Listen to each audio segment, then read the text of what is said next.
Hi friends, welcome to BALA channel. இன்னைக்கு வந்து 6 வகை சட்னி ரெசிபி தான் இந்த வீடியோல நான் உங்களுக்கு ஷேர் பண்ணிருக்கேன். ஒரு சட்னியும் ஒரு டேஸ்ட்ல இருக்கும். எல்லாருக்குமே எல்லா விதமான சட்னியும் பிடிக்கும்னு சொல்ல முடியாது. யார் யாருக்கு எந்தெந்த ஃப்ளேவர் பிடிக்குமோ அத மாதிரி நம்ம சூஸ் பண்ணிக்கலாம். ஒரு சட்னி அப்படி தேடும்போது இந்த 6 சட்னி ஒரே இடத்துல இருந்துச்சுனா உங்களுக்கு பார்க்கிறதுக்கு ஈஸியா இருக்கும் அப்படினு சொல்லிட்டு தான் 6 சட்னி நான் ரெசிபி போட்டுருக்கேன். இதுல வந்து எனக்கு ரொம்ப பிடிச்சது வந்து கொத்தமல்லி சட்னி. உங்களுக்கு எந்த சட்னி பிடிக்கும் அப்படிங்கறதை என்கிட்ட வீடியோல ஷேர் பண்ணீங்க फ्रेंड्स. வாங்க வீடியோ பார்த்துட்டு வந்துடலாம். இந்த 6 வகை சட்னிக்குமே நான் டைமிங்கோட கீழே உங்களுக்கு டிஸ்கிரிப்ஷன் பாக்ஸில் கொடுத்துருக்கேன். உங்களுக்கு எந்த வகை குறிப்பிட்ட சட்னி வேணுமோ அப்படின்றத நீங்கள் கீழே டிஸ்கிரிப்ஷன் பாக்ஸில் அந்த சட்னியில் போயிட்டு கிளிக் பண்ணிங்கன்னா உங்களுக்கு இந்த வீடியோவில் அந்த சட்னி இருக்கிற இடத்துக்கு உங்களுக்கு கரெக்டாக போயிடும். அதுக்கு நீங்கள் மறக்காமல் இந்த வீடியோவை லைக் பண்ணிங்க.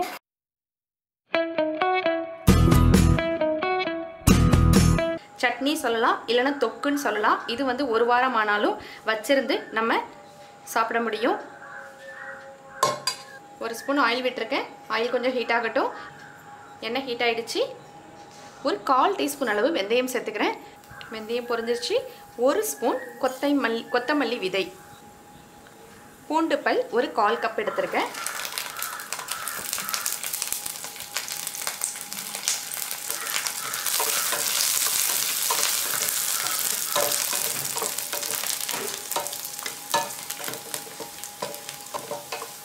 பூண்டு நல்லா வதங்கி வரட்டும். பூண்டு நல்லா வதங்கி வந்துருச்சு. ஒரு 6 காய்ந்த மிளகாய். உங்களோட காரத்துக்கு தகுந்த மாதிரி நீங்கள் கூட்டவும் செஞ்சுக்கலாம், குறைக்கவும் செஞ்சுக்கலாம். இந்த 6 கொஞ்சம் காரமாக தான் இருக்கும். இதோட இந்த சைஸ் அளவு, குட்டி நெல்லிக்காய் சைஸ் அளவு புளியை சேர்த்துங்க. இப்போ இதை நான் ஒரு பவுலில் மாற்றிக்கிறேன். இப்போ இதை நான் நல்லா கொஞ்சம் நேரம் ஆறட்டும். ஒரு 3 வெங்காயம் கட் பண்ணி வச்சுருக்கேன். இதை நான் சேர்த்துக்கிறேன்.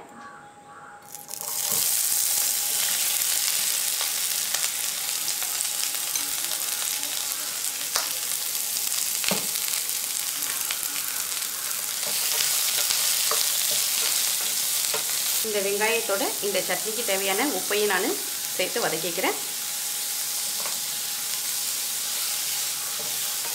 வெங்காயம் நல்லா வதங்கி வரட்டும். வெங்காயம் கண்ணாடி பதத்துக்கு வதக்கியிருக்கேன். போதும், அடுப்பு ஆஃப் பண்ணிடுறேன். இப்போ இதை கம்ப்ளீட்டாக ஆற விட்டுறேன். ஆற வச்சு அரைச்சி எடுத்துகிட்டு வந்துட்டேன். நம்ம ஆற வச்சு அரைச்சி எடுத்துகிட்டு வரும்போது தண்ணியே ஊற்றக்கூடாது.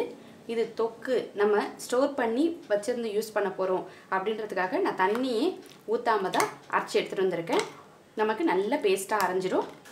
ஆயில் விட்டுக்கிறேன் தாளிக்கிறதுக்கு. ஆயில் ஹீட் ஆகிடுச்சு. கடுகு சேர்த்துக்கிறேன். கடுகு நல்லா வெடிச்சோன்னே உளுத்தம்பருப்பு சேர்த்துக்கிறேன். பொரிஞ்சோன்னே கருவேப்பிலை சேர்த்துக்கிறேன்.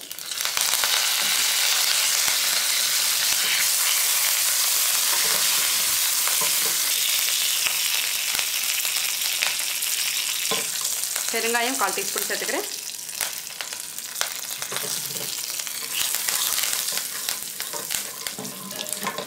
இப்போ இதோட நான் அரைச்சி எடுத்துக்கிட்ட சட்னியை சேர்த்துக்கிறேன்.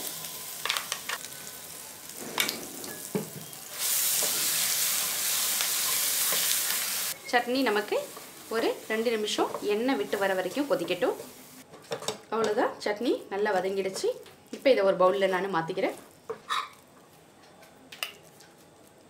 அவ்வளோதான் ஃப்ரெண்ட்ஸ், சூப்பராக சிம்பிளாக நம்ம வெங்காயத்தை வச்சு ஒரு தொக்கு ரெடி பண்ணிட்டோம். இதை வந்து நம்ம ஒரு வாரம் வரைக்கும் வச்சிருந்து இட்லி தோசை எல்லாத்துக்கும் சைடிஷாக நம்ம எடுத்துக்கலாம்.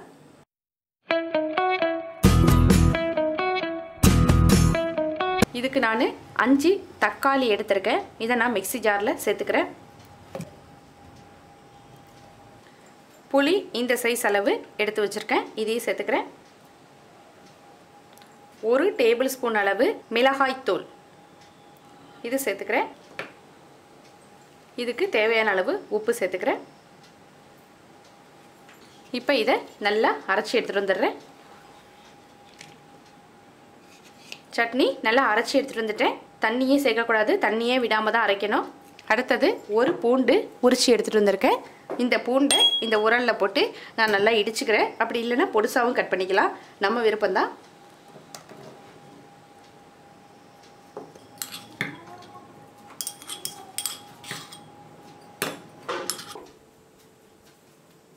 அதனால் நல்லெண்ணெய் சேர்த்துக்கிறேன். எண்ணெய் நல்லா ஹீட் ஆகிடுச்சு. கடுகு சேர்த்துக்கிறேன். கடுகு 1 ஸ்பூன் சேர்த்துக்கிட்டேன். கடுகு நல்லா பொரிஞ்சோடனே உளுத்தம்பருப்பு 1 டேபிள் ஸ்பூன் சேர்த்துருக்கேன். கருவேப்பிலை சேர்த்துக்கிறேன்.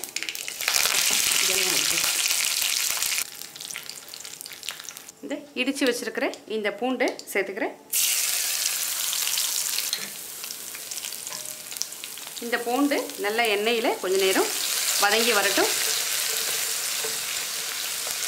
சட்னி நமக்கு கருகக்கூடாது, அதனால் மிதமான தீயில் வச்சுக்கோங்க. அவ்வளோதான். பூண்டு நல்லா பொரிஞ்சு வாசனை வந்துருச்சு. கரெக்டாக ஒரு 2 நிமிஷம் ஆச்சு. இப்போ அரைச்சி வச்சுருக்கிற தக்காளி விழுதை இதோட நான் சேர்த்துக்கிறேன்.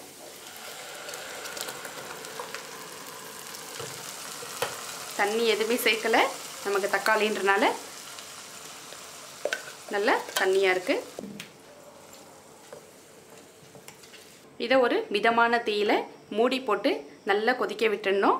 இதோட தக்காளியில் இருக்கிற இந்த ஈரத்தன்மை தண்ணி வந்து நல்லா உறிஞ்சிக்கிட்டு நல்லா ஒன்று சேர்ந்து எண்ணெய் திரண்டு வரணும். அது வரைக்கும் இதை நல்லா கொதிக்கட்டும். இப்போ நான் மூடி போட்டு மூடி வச்சிடுறேன். சட்னி எப்படி கொதிச்சிருச்சு பார்க்கலாம்.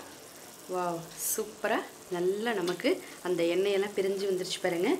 கரெக்டாக எனக்கு ஒரு 7 நிமிஷம் ஆச்சு. மிதமான தீயில் வச்சுருங்க, மூடி போட்டு வச்சுருங்க, இல்லைன்னா சுற்றி எல்லா இடத்துலையும் தெரிச்சிடும் தக்காளி. இப்போ சூப்பராக இருக்குது. இது மாதிரி நமக்கு இந்த எண்ணெய் திரண்டு வந்துருச்சுன்னா இந்த சட்னி கரெக்டான பக்குவத்தில் ரெடி ஆகிடுச்சின்னு அர்த்தம்.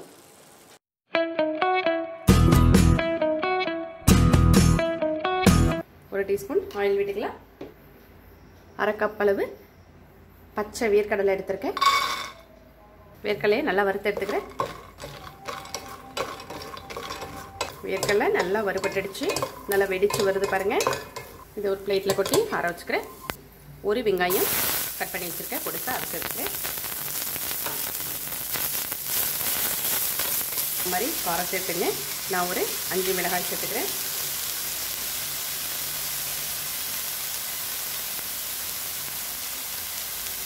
ஒரு 4 பூண்டு பல் சேர்த்துக்கிறேன்.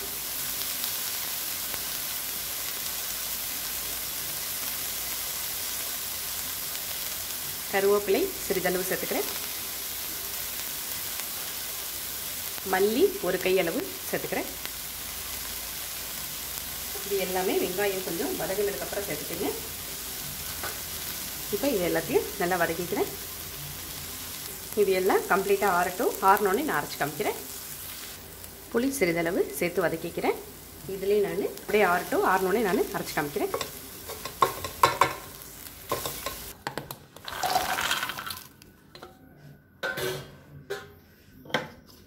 அரைச்சி எடுத்துகிட்டு வரேன். இப்போ இதோட நம்ம வதக்கி வச்சுருக்கிறேன் வெங்காயம், மிளகாய், பூண்டு எல்லாம் சேர்த்துக்கலாம். அவ்வளோதான், நல்லா சூப்பராக அரைச்சி எடுத்துகிட்டு வந்தாச்சு. இப்போ இதை ஒரு பவுலில் மாற்றிக்கிட்டு தாளிச்சிக்கலாம். அவ்வளோதான், சட்னி ரெடி ஆகிடுச்சு. இப்போ நான் தாளிச்சிக்கிறேன்.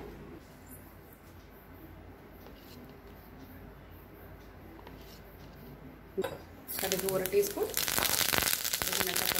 உளுத்தம்பருப்பு 1 டீஸ்பூன்,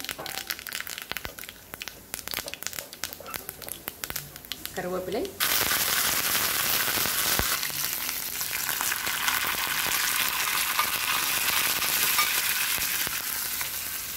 அவ்வளோதான் ஃப்ரெண்ட்ஸ். சுவையான வேர்க்கடலை சட்னி இட்லி, தோசை இதுக்கு எல்லாத்துக்குமே நல்லா சூப்பராக இருக்கும். நீங்களும் செஞ்சு ட்ரை பண்ணி பாருங்கள். மல்லி சட்னி எப்படி ப்ரிப்பேர் பண்ணுறேன் அப்படின்றத நான் உங்களுக்கு காமிக்கிறேன். இதுக்கு நான் 1 டேபிள் ஸ்பூன் கடலை பருப்பு நான் சேர்த்துக்கிறேன். கடலை பருப்பு தான் சேர்த்துக்கணும்னு இல்லை, பொட்டு கடலை கூட இதுக்கு பதிலாக சேர்த்துக்கலாம்.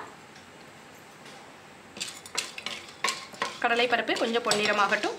கடலை பருப்பு நல்ல பொன்னிறமாக செவந்துருச்சு, போதும். இப்போ இந்த ஸ்டேஜில் நான் ஒரு வெங்காயம் பொடிசாக கட் பண்ணி வச்சுருக்கேன், அதை சேர்த்துக்கிறேன்.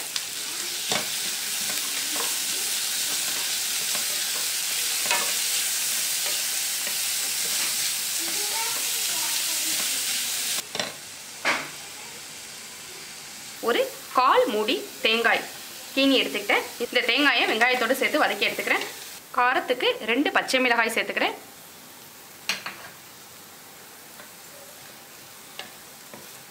ஒரு இன்ச் அளவு இஞ்சி பொடிசாக கட் பண்ணி வச்சுருக்கேன், இதையும் சேர்த்துக்கிறேன் தோல் சீவிட்டு.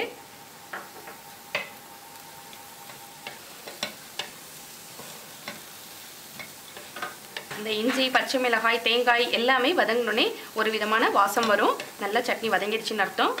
இப்போ நான் மல்லி ஒரு 3/4 கட்டு எடுத்து வச்சுருக்கேன். இதை நான் அப்படியே இந்த கட்டு மல்லியை நான் சேர்த்துக்கிறேன்.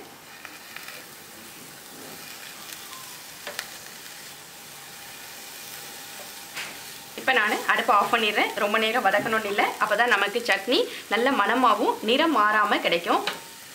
இப்போ இது கம்ப்ளீட்டாக ஆறட்டும். ஆறணுன்னே நான் உங்களுக்கு சட்னி அரைச்சிட்டு காமிக்கிறேன். நான் எல்லாத்தையுமே மிக்ஸி ஜாரில் சேர்த்துக்கிட்டேன். இப்போ இதோட இந்த சட்னிக்கு தேவையான உப்பு சேர்த்துக்கிறேன். இப்போ நான் நல்லா இதை பிளெண்ட் பண்ணி எடுத்துகிட்டு வரேன். அரைக்கும் போது மிக்சியில் சட்னி அரைக்கிறதுக்கு தேவையான அளவு தண்ணி சேர்த்து அரைச்சி எடுத்துகிட்டு வரேன். சட்னி நல்லா சூப்பராக அரைச்சி எடுத்துகிட்டு வந்துட்டேன். இப்போ இந்த சட்னியை தாளிச்சிக்கலாம். 1 ஸ்பூன் நல்லெண்ணெய் விட்டுக்கிறேன். கடுகு 1 ஸ்பூன். கடுகு நல்லா வெடித்து வந்தோடனே உளுத்தம்பருப்பு 1 டீஸ்பூன் சேர்த்துக்கிறேன். பெருங்காயம் சேர்த்துக்கிறேன்.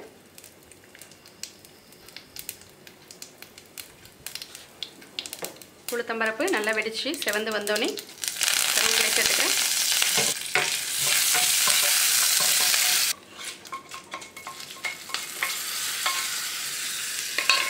சுவையான நிறம் மாறாத டேஸ்டான மல்லி சட்னி ரெடி ஆயிடுச்சு. காரசாரமான ஹோட்டல் ஸ்டைலில் ஒரு வெங்காயம் பூண்டு வைத்து சட்னி அரைக்க போகிறேன். அடுப்பில் நல்லெண்ணெய் விட்டுக்குங்க. இந்த சட்னி காரசாரமாக இருக்கிறனால நல்லெண்ணெய் விட்டால் நல்ல டேஸ்ட்டாக நல்லாயிருக்கும். காரமும் ஓரளவுக்கு கரெக்டாக இருக்கும். ஆயில் நல்லா ஹீட் ஆகட்டும். 1 ஸ்பூன் கடலை பருப்பு சேர்த்துக்கிறேன். 1 ஸ்பூன் உளுத்தம்பருப்பு சேர்த்துக்கிறேன். 1/2 டீஸ்பூன் வெந்தயம் சேர்த்துக்கிறேன். வெந்தயம் சேர்த்துக்கிட்டா இது ஒரு டிஃப்ரெண்ட்டான டேஸ்ட்டாக இருக்கும். உங்களுக்கு வெந்தயம் பிடிக்கலன்னா இதில் அளவை குறைச்சிக்குங்க. ஜீரகம் 1 டீஸ்பூன். இது எல்லாம் நல்லா கலர் சேஞ்ச் ஆகிற வரைக்கும் வதக்கிக்கலாம். நமக்கு நல்லா கலர் சேஞ்ச் ஆகி வருது. போதும். உங்களுடைய காரத்துக்கு தகுந்த மாதிரி எடுத்துங்க. நான் ஒரு இன்றைக்கி 12 மிளகாய் எடுத்திருக்கேன். இது நல்லா காரசாரமான சட்னி. பெரிய வெங்காயம் 2 வெங்காயம் சேர்த்துக்கிறேன். இன்னும் வெங்காயம் வதங்கட்டும். 5 பூண்டு பல் சேர்த்துக்கிறேன். இந்தளவு சைஸ் வந்து புளி சேர்த்துக்குங்க. அப்போ தான் காரம் புளிப்பு எல்லாம் கலந்து வரும்போது டேஸ்ட்டாக இருக்கும். கொஞ்சம் நிறம் மாறி வரட்டும். வெங்காயம் இன்னும் கொஞ்சம் வாசனைக்கு 1 கொத்து கருவேப்பிலை சேர்த்துக்கிறேன். கொஞ்சம் வாசனையாக இருக்கும். அவ்வளோதான். நல்லா வதங்கிடுச்சு. அடுப்பு ஆஃப் பண்ணிவிட்டு இதை நல்லா ஆற விட்டுடுறேன். ஆற விட்டுட்டு நான் உங்களுக்கு அரைச்சி காமிக்கிறேன். நல்லா ஆறிடுச்சு. ஒரு மிக்ஸி ஜாரில் நான் மாற்றிக்கிறேன். ஃபஸ்ட்டு சட்னிக்கு உப்பு சேர்த்துக்கிறேன்.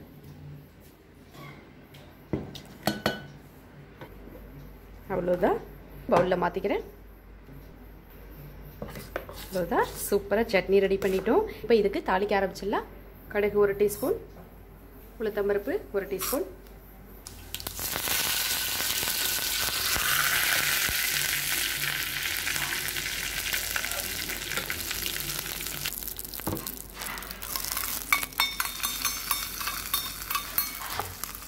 அவ்வளோதான் ஃப்ரெண்ட்ஸ், நம்ம சூப்பராக சட்னி ரெடி பண்ணிட்டோம்.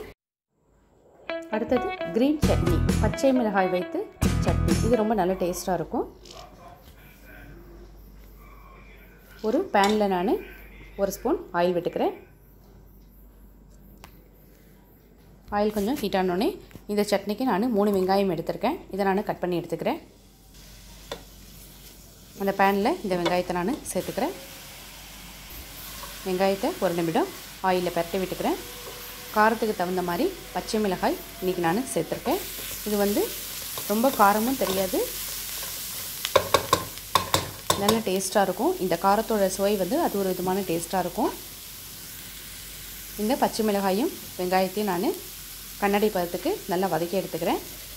லைட்டாக புளிப்பு சுவை கொடுக்கறதுக்காக இந்த புளி சேர்த்துருக்கேன். இந்த புளி வச்சு அரைக்கும் போது நம்ம சட்னியை ஸ்டோர் பண்ணியும் வச்சு சாப்பிட்லாம். தேவையான அளவு உப்பு நான் சேர்த்துக்கிறேன்.